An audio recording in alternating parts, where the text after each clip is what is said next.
Good job. I took them off and I set them down, and then I was like reaching on my face. Where did they go? Why can't I take them off? I am tired. It's been a Monday for sure. Gotta rest up, man. Battletech. I'm very excited.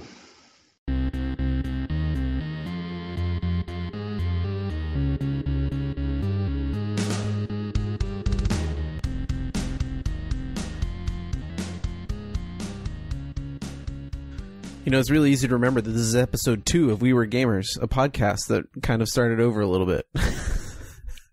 Episode 2? Yeah. Season 2? Season 2. So season 1 would be like, we didn't have microphones, kind of. That's season 0. Season 1, pretty much like when we started sounding good, up through Michael joining, then a real fast like demi-season there. And now season 3? I don't know. It doesn't matter. It doesn't.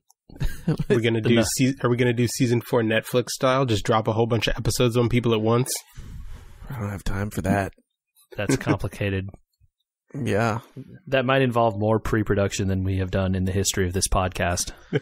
We did a lot of pre-production one time, and we're doing some pre-production now, but that's true. No. Look, we played a game live. It went okay. Yeah. We were entertained. I don't often listen all the way back through, but man, I listened all the way back through last episode. The back, like, 2/3 of that podcast was pretty good. I had to stop listening at my desk at work because I was laughing too hard. Welcome back. It's a podcast. I'm here with, JJ. Hello. There's Michael. Hey, everybody. I'm Andrew. And this is a podcast about gaming most of the time. All types of gaming, really. Gamers doesn't just mean video games. It can mean all sorts of things. And right now it means board games. Ooh. Board games? Board games? Anything in particular? Did anyone else get an email this morning about Amazon's sale on frying pans? Nope. I can say I didn't get any emails about frying pans. Okay. Not here either. Well, I signed up for the daily deals emails a long time ago, and it's one of the very few ones that I've not ignored entirely. And at the bottom of the frying pan email, it also said that, hey, by the way, 40 to 70% off a huge glut of board games today on Amazon. Ooh. Very nice. Yeah. Including the Game of the Year winner from this past year. King Domino. Is this the, like, Spiel des Jahres game, or the, like, some other Game of the Year winner award? That Game of the Year, yeah. Okay. That's the, like, fancy European Games Award for games that are good as decided by people in Europe or whatever. Uh-huh. It generally means the games are real good. That's what I know about that award.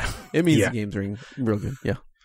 So the Game of the Year winner from 2017 was on sale, as well as some expansions, is the right word, to Castle Panic, and some expansions to Seven Wonders.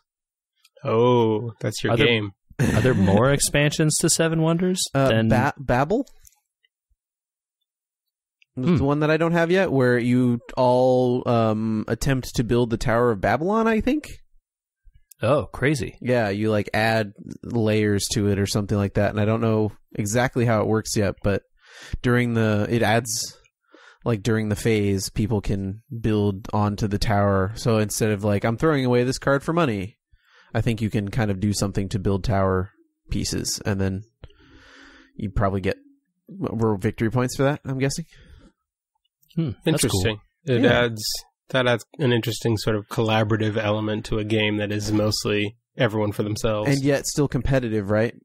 Right. Yeah.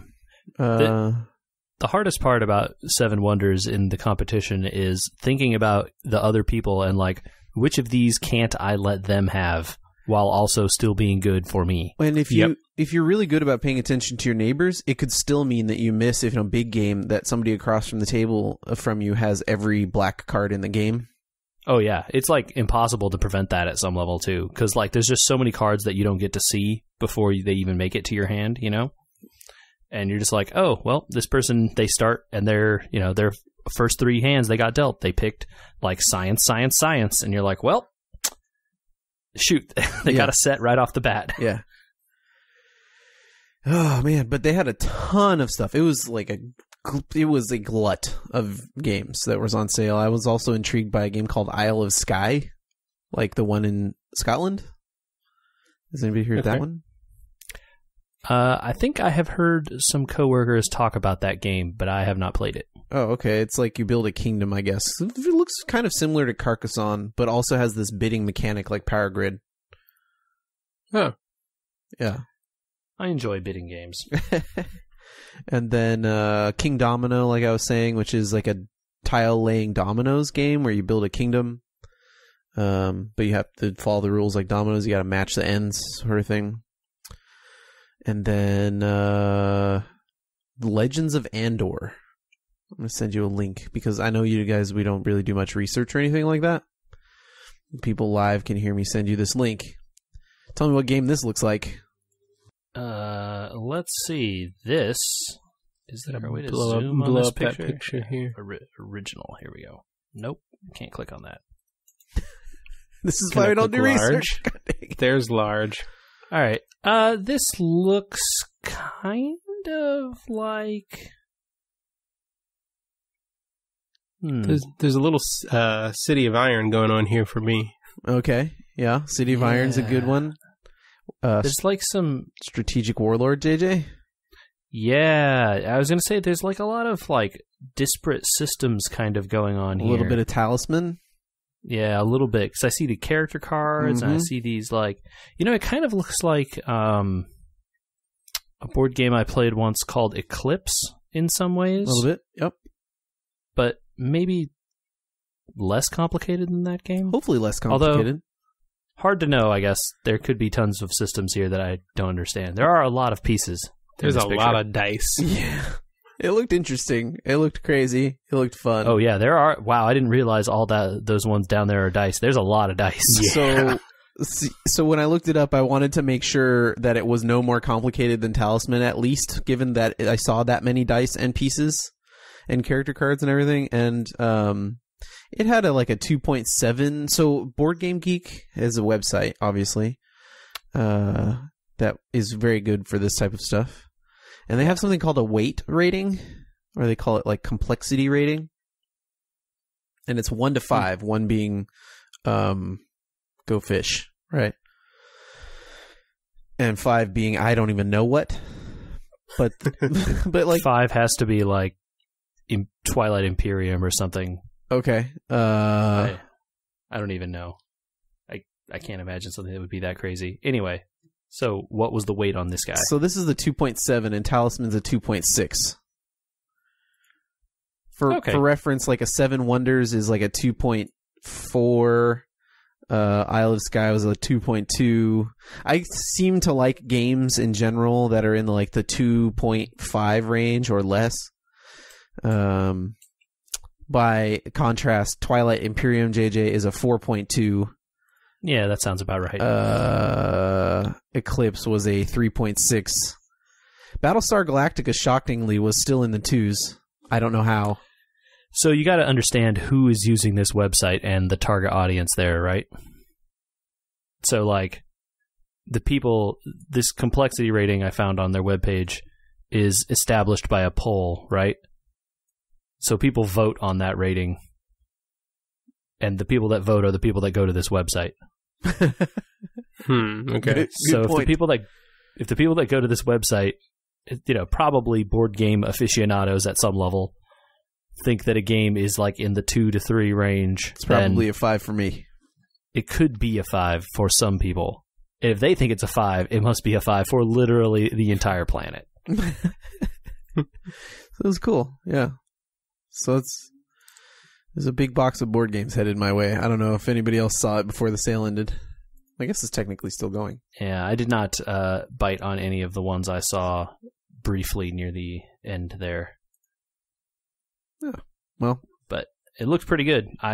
like I said, there was a lot of stuff in there. Shocked, because, I mean, a lot of those prices were used prices, basically, for new games. And I'm a sucker for new board games. I never get time to play them, but I'm a sucker for them. Hard to resist. It's crazy, right? Anyway. Well, that's what I've been up to. What's everybody else been up to? JJ?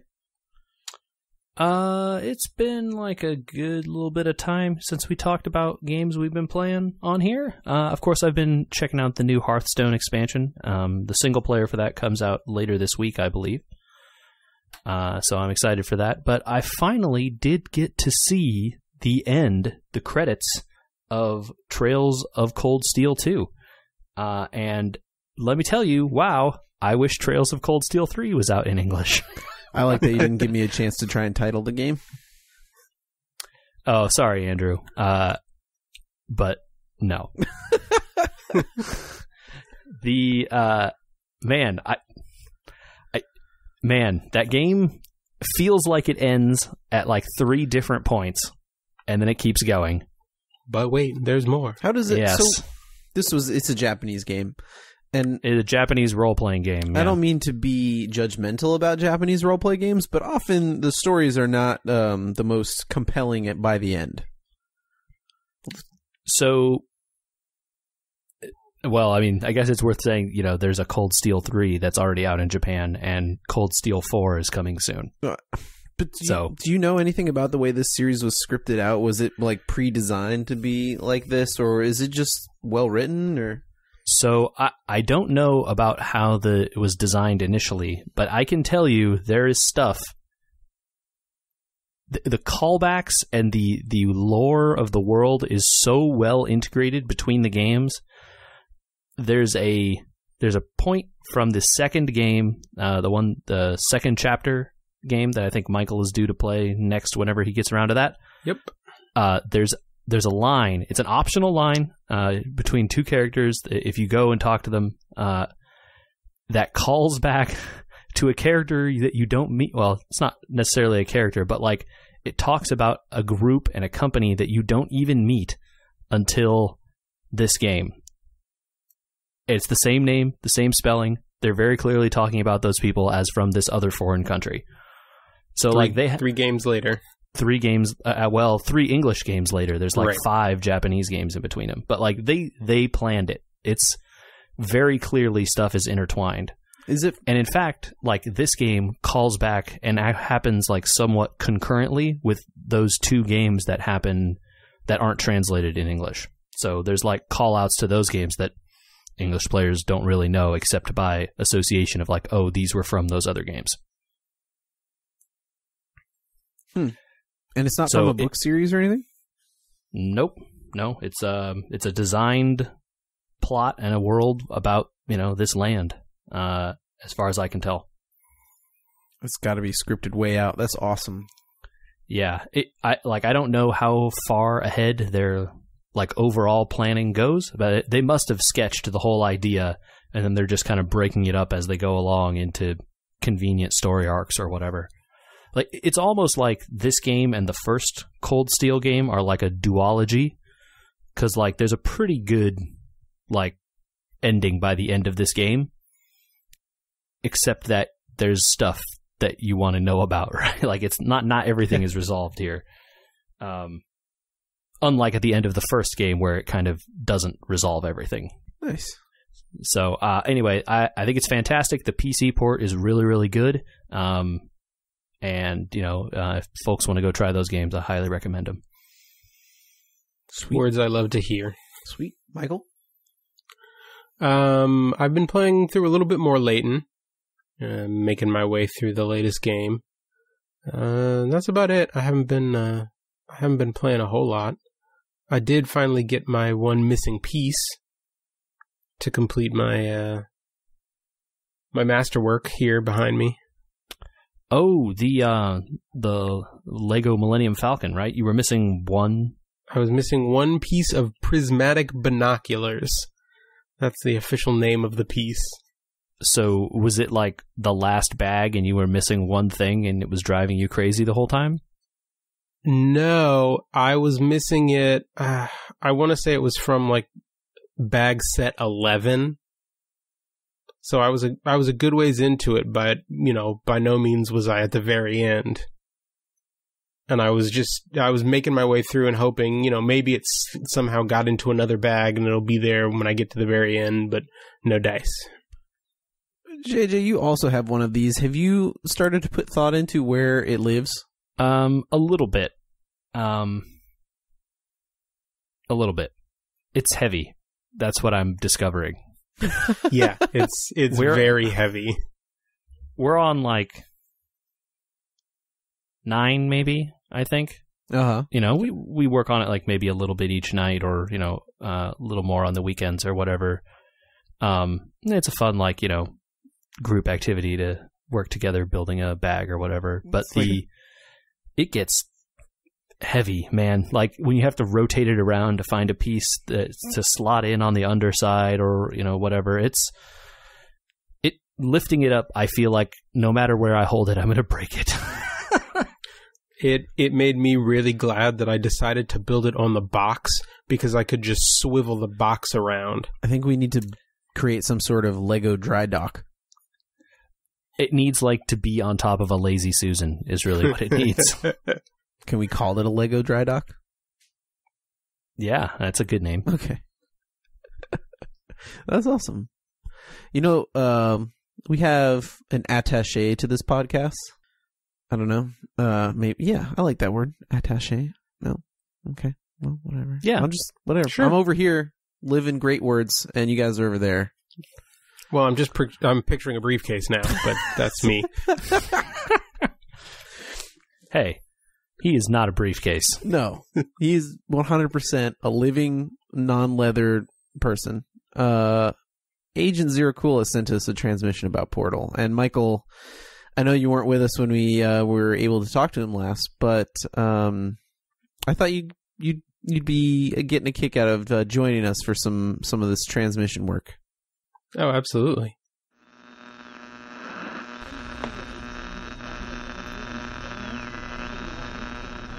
All right, preparing to launch.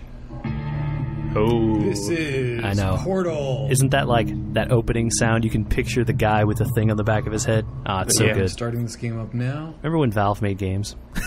yeah. It is loading. Man, I really shouldn't say that though. They have Artifact coming out supposedly this year, First so reactions to this. But it's just a microtransaction game, basically.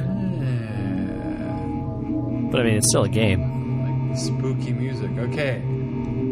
This is Zero Cool. I am playing Portal for the first time. This was the game that was recommended to me by the guys at We Were Gamers. And I'm supposed to give it a try. I'm told that it's kind of like Quake and Tetris mixed together. That's a pretty good description. Yeah, that's actually I'm proud of us for telling him that. good job, I'm guys. gonna check it out. New game. Quake and Tetris. Chapter 1, Test Chamber. Okay. Start new game. You're loading up the screen. Valve doesn't use Unreal, right? Whoa. No, they use their own source engine. Chamber I've just woken up in, I think. The radio's playing. Countdown timer. How much am I supposed to... Isn't there an achievement for carrying that radio literally the entire game? Yes, there is. Alright. Wow. Can you drop it? That's scary. Is a radio playing here? Yeah, I mean, Yeah, you just have to get to the end with it. Welcome to the Aperture Science Computer Aided Enrichment Center. We hope your Oh, brief Gladys, I missed you. conversation vault has been a pleasant one. Your specimen was I hope so too. and we are now ready to begin the test proper. Before we start, however, keep in mind that although fun and learning are the primary goals of all enrichment center activities, serious injuries may occur. For your own safety and the safety of others, please refrain from There's a countdown timer on the wall that is making me very nervous. Yes. man, I forgot how good the start to this game is. There's a I just think like that this you're is ambiently nervous. Portal. Also, this radio, I'm digging it. Oh, wow, man. This is blowing my mind already. What is going on? Right, because you start in a glass room. Yep. Yeah, like a little There's cube blue inside like a portal white and room. Orange portal, and I'm kind of scared to go through either one of them. Okay, let's go blue. Oh, I can't go through. He's the in blue. for a Okay, the surprise. blue's not an option, so I guess it's just the orange. Okay, let's go. All right, I see. Oh, I get this. This is fun. It just kind of drops me into it. I got to figure this out, like in the moment. Rat in a maze. Yep. Very much so, huh? Right, walking around Yeah. here. Somebody is watching me on The the central- camera. It's walking cool how like through little room. direction they really give you, you know? There's like some on-screen stuff, I guess, but not a lot. Oh, Just the little pictures on the wall at the start of each it's a test. puzzle. Yeah, basically. Okay. And Gladys talking to you. Oh, I see. Yeah, so to I'll tell just you to pick pick up. this cube up here, and okay, it just hovers above my. I have telekinetic skills. I can float boxes. Okay, I'm gonna set this down here. Excellent. Oh, Please proceed into the chamber lock after completing each test. First, however, note the incandescent particle field across the exit. This aperture science material emancipation grid will vaporize any unauthorized equipment that passes through it. For instance, the aperture science weighted storage cube. Wait, so All is right, the I'm guessing I can't take is the- that cube there through. radio approved then? Okay, well, but I can go through myself. I All right, think so. I'm through. All right, I gotta pause this, man. This is blowing my mind.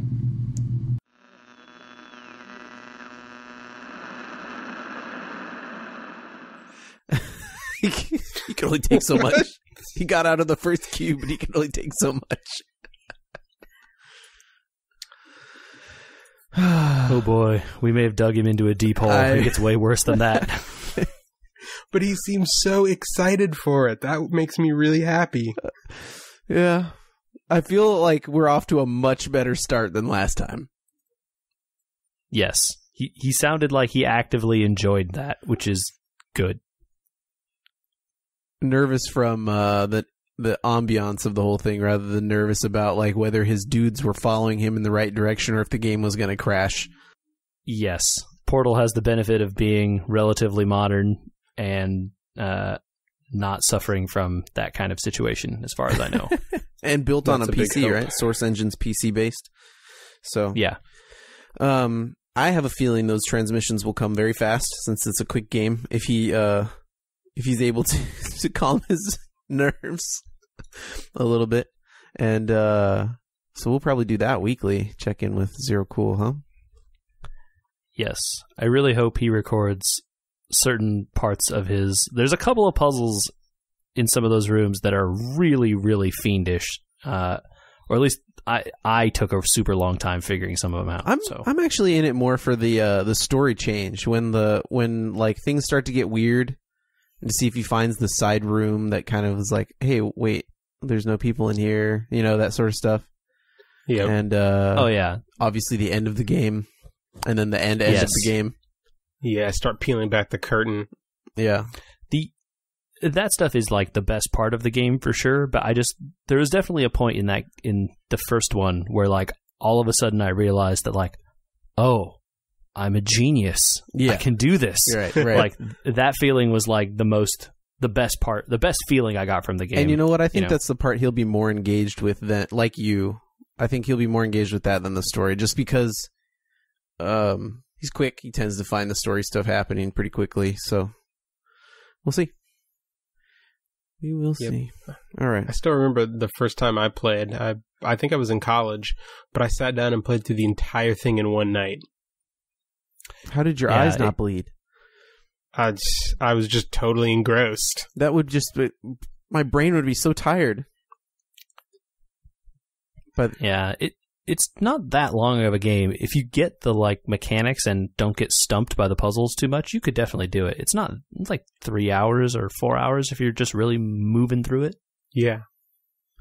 Yeah, it probably only adds if you explored it on your own without looking for all the Easter eggs and stuff.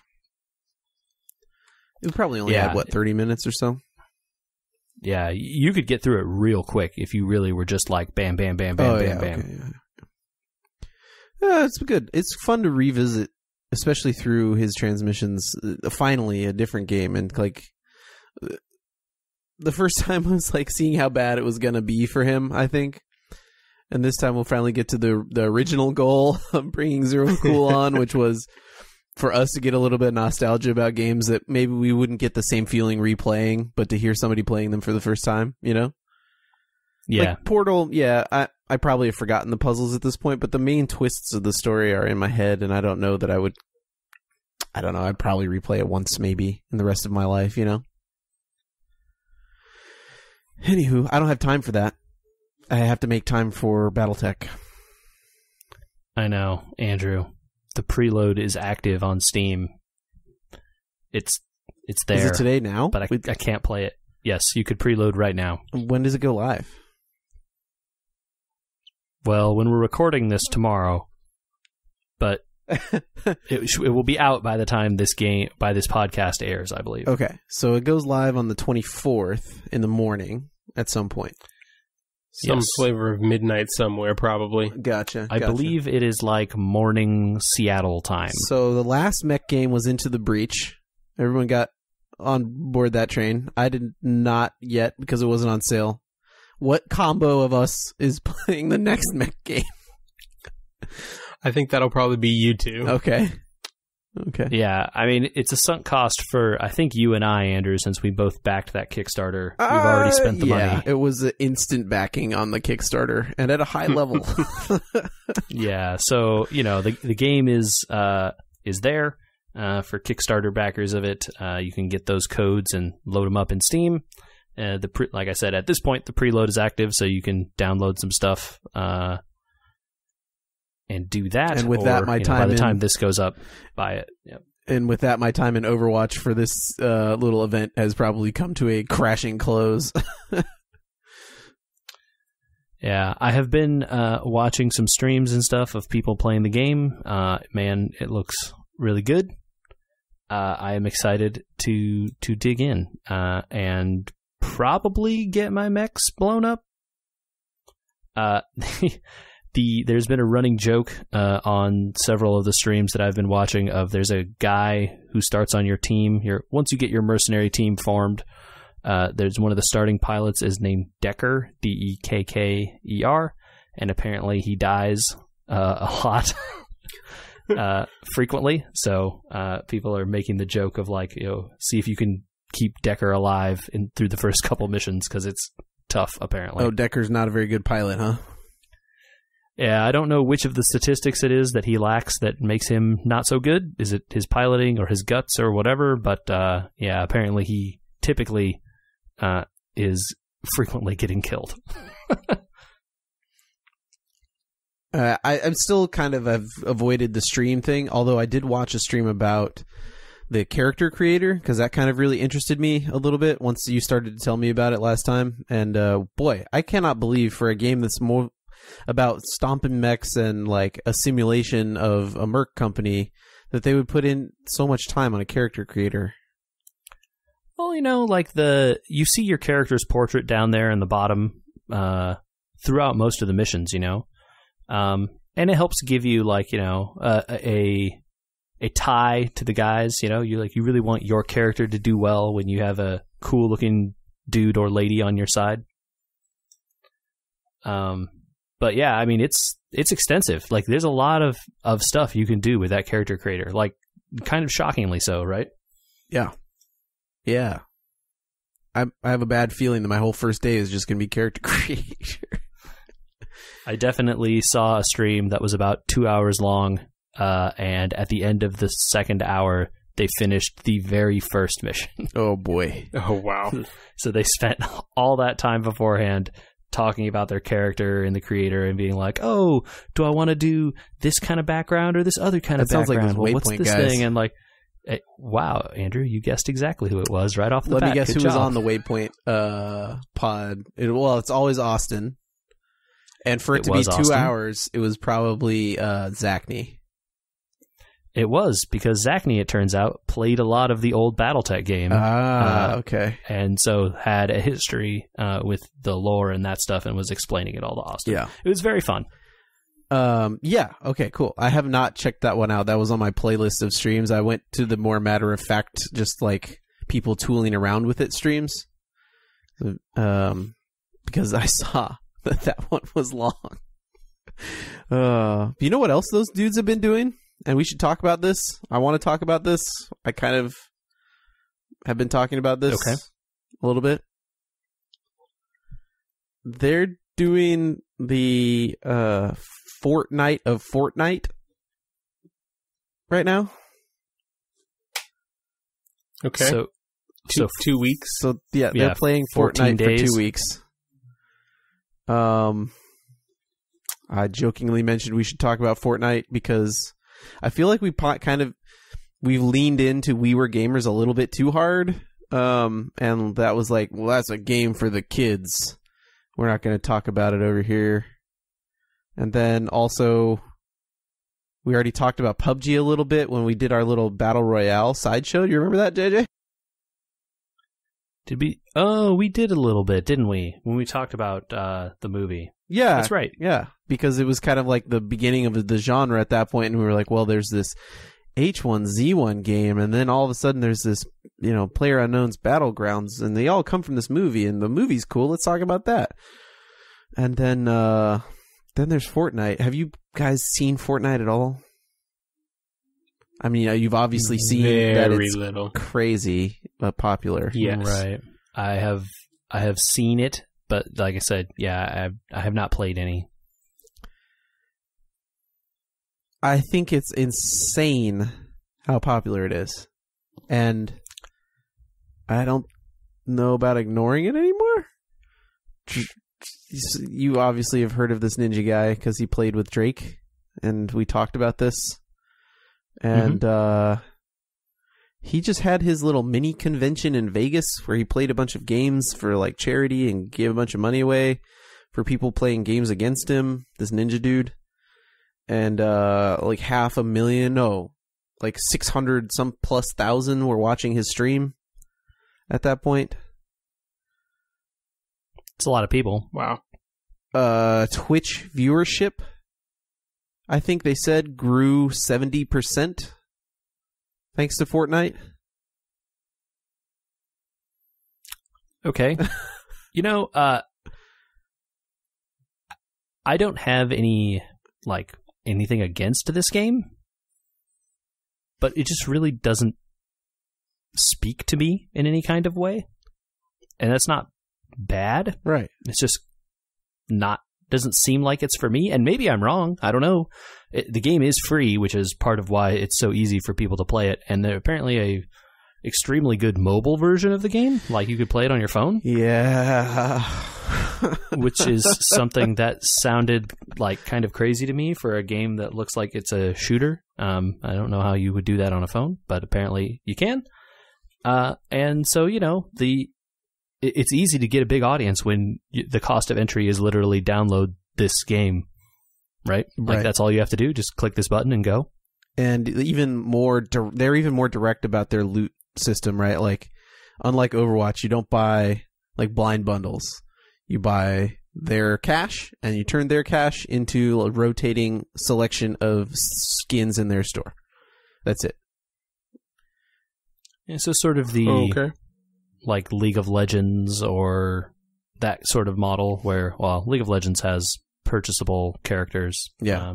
But the like buy skins for your thing. It's literally like we're putting out model. this special skin right now, and then it's not coming back for a long time, sort of stuff. Yeah. Yeah, Dota 2 did some of that stuff as well. So, yeah, that's a tried and true method. Yeah. And it seems to as work much for as them. Those methods They've work. got to be making money like gangbusters. But, oh, yeah. You know what's funny about that is that when you mentioned PUBG to me, I had the same reaction to that. I was like, well, I have no interest in those types of games. And then the mobile version for this game came out. And I was like, there's no way that it's any good. But I heard that you could not play cross-platform. You could. Oh, is there like an opt You out? can force it to play against only mobile players. Oh, so you're not at any sort of a disadvantage Right. because you're using your thumbs instead of a controller. So then, can you opt into playing against people on the console Yep. or PC or whatever? Yep. Okay. I don't know why you would. Wow, that seems. Wow. Yeah, that seems. Yeah, do you want a Dangerous. challenge? It's impossible. You would never win a game.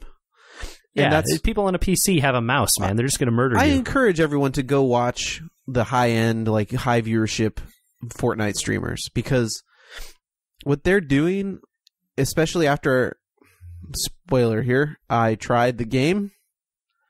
I watched them do it, and I was like, I'm never playing this on a PC. I will. It's they have keybinds to everything being on their mouse. You know, they've memorized everything and how it builds, and they know exactly where and how they're going to take fall damage and all that sort of stuff. You would basically never win a game online if you didn't play hours a day to practice on a PC. You know, you're sounding a lot like you're describing something like Dota, Shockingly, which has those same kind of qualities. what do you know? Yes, and one of the reasons I stopped playing Dota is, like, unless we played with a full 5, right? That game Yeah. kind of wasn't fun. And while you can play with a squad, you're still against so many people that I don't know if it would be. It might be fun to play with a squad, but I would like to find out on the mobile version, because I've also tried that, and I actually tried that first because dude, there's too many people to ignore it, and it was just, I had to know. And it's actually not too bad. I don't know that I would boot it up all the time, but maybe I should now, because eventually, obviously, like, somebody's going to figure out how to do a controller instead of a touchscreen, and then it's going to, the whole mobile landscape's going to be over. Well, I mean, does Apple support that stuff natively, or do you have to, like, implement it game by game? I think you have to implement it game by game. And then they can just never implement support, and then problem solved. Someone's got it. Well, once it comes out on Android. Yeah, I mean, but Android is akin to the, more open PC environment where people could be doing who knows what over there. Yeah. Yeah. It's a crazy game, you guys. I don't really know how to describe it. I mean, it's obviously one of those 100 melee type games, right? And then you also build stuff. Okay. So, like, give me, like, a quick rundown of your experience in a game. Okay. So on the mobile version, because I've played that more, because I tried the other version, the controls on mobile are okay. Good enough that you'd want to play it again, but bad enough that I've killed myself with rockets. So about what you'd expect. Right. Like, you have to do Okay. different things on the mobile, like not leave your rocket launcher out, because if you accidentally desk pop, it's, you're dead, right? Versus on the regular game, you'd leave your rocket launcher out if you wanted to. So you do the thing like you do in all the games where you fly down from the sky and you land on an island and you can't get off the island and you have to win the game, etc. The core thing that you've probably seen is people walking around with the pickaxe, where you knock down like trees and walls and cars and whatever else to get resources, but also to like get into areas to find loot. Just like all the other games, you pick up loot, but in this one they have like tiered shotguns, like everything's tiered like an MMO, blue, purple, gold, all that sort of stuff. So it's literally like Diablo rarities or MMO rarities. It's like green is the uncommon and rare, right. And then Yeah, and then like the rarer they are, sometimes they come with like scopes or they just do more damage or whatever. Yep. But then and I assume this stuff is just all random.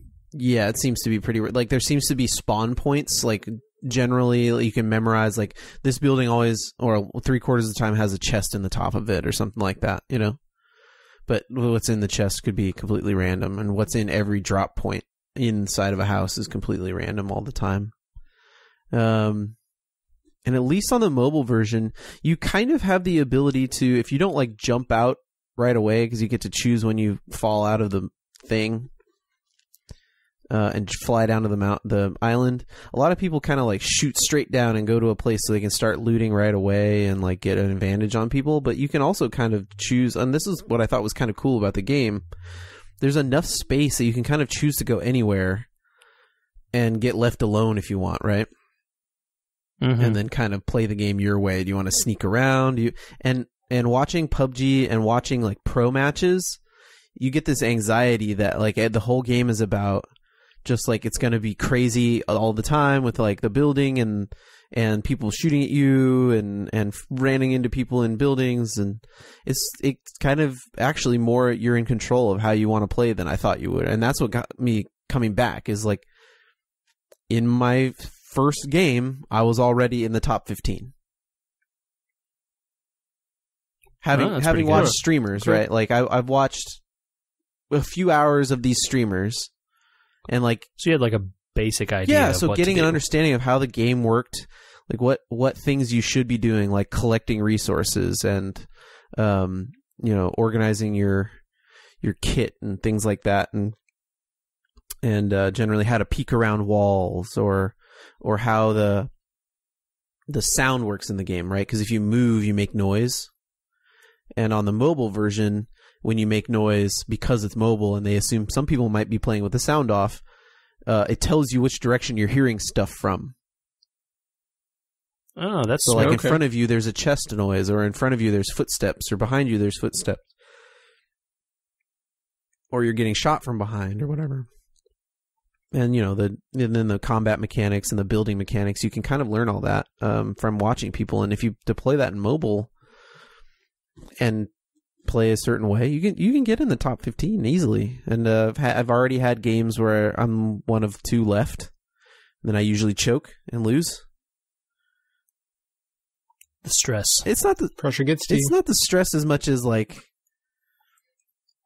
that's when it comes back to being in mobile, right?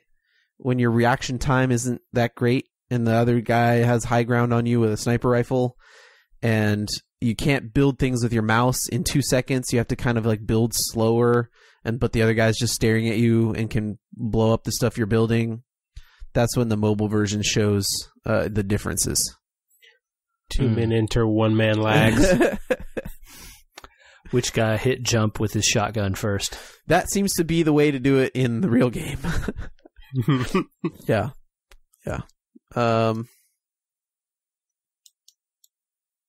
I was shocked by the third game how much I enjoyed playing it, but I haven't been playing it much, right? Like as soon as the Overwatch event came out, I've just been playing a little bit of that until BattleTech comes. Once BattleTech comes, I'll play a bunch of that because I know that I'm going to enjoy that.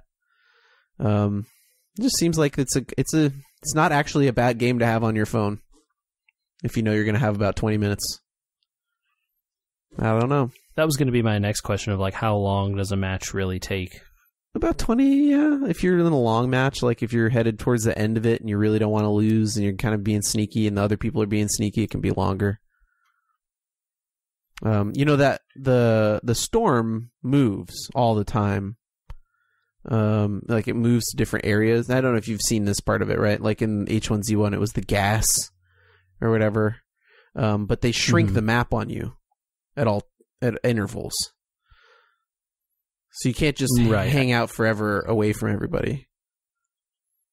Yeah, the contracting circle is the kind of the feature of all those games, right? Where you have to stay within, or you take damage as soon as you're outside of it, but the damage eventually becomes so severe that you can't live outside of it for more than a few seconds or whatever. Yeah, and a lot of people are still on this train, man. I don't know. This other game, Radical Heights, is trying to come out now, which is a Running Man themed version of the game, kind of.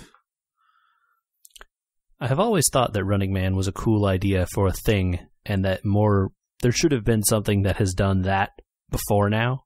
Maybe this is the time where it works. Maybe. I hope so. I like that movie. So my review would be Fortnite. not the game deserving of scorn that seems like other people are giving it. I don't think this pod was giving it, but I think that there's definitely a system of thinking that's like, that's not a real game. You know? Yeah, I definitely think that's not fair to say that it's not a real game, right? Just like people that play phone games and stuff are, you can't say, oh, they're not gamers. Look, man, it's a game. It's on their phone. They're playing it. Yeah. It counts. You know, it may not be the type of game that you personally want to play, and that's okay. You know, look, there's all kinds of things for all kinds of people out here. I'm just shocked too that like it's so big, and this one streamer is so huge already with it. You know, it's just amazing. I don't understand how that happened overnight. Drake has a lot of followers on social media. That is true. Oh boy. Yeah, maybe it was hashtag God's plan. No? All right. There's no real follow-up to that. No. I mean, you know, and once you've gone in, once you've committed, right? Like, this is the plan. And if you mark it God's plan, then it's commitment, and you have to see it through. Oh. Well, I'm glad that someone dipped their toe in. I can tell you from anecdotal experience that this game apparently is a giant hassle in classrooms all over the nation because people on their phones playing phone games. It was extremely and is extremely popular in the younger crowd. Kids, do not play this in school. It's not worth it. It's not that good a game. Yes. It's not like you get V-Bucks by winning matches or anything either. You know? Like, winning matches is literally just adding to your total of winning matches. Which kind of shocked me, actually. There's there's a progression system. You can buy like like the old compendium for Dota? Yeah. Very much like that. There's something they call the Battle Pass.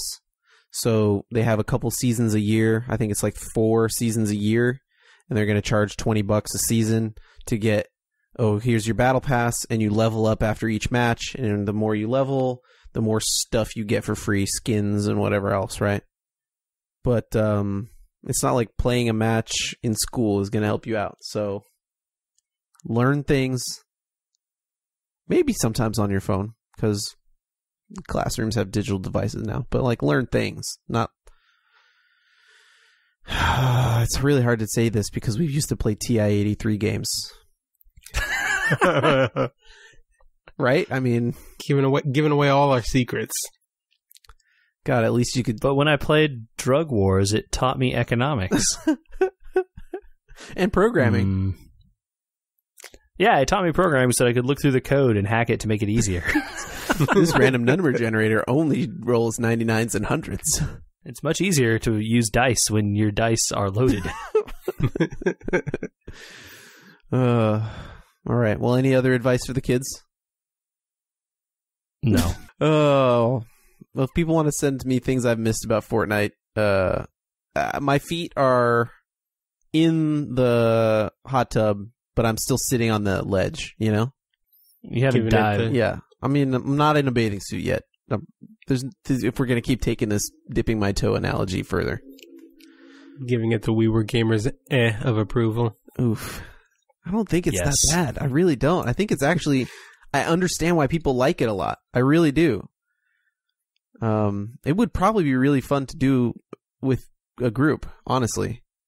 More so than I would have enjoyment doing like that PUBG stuff.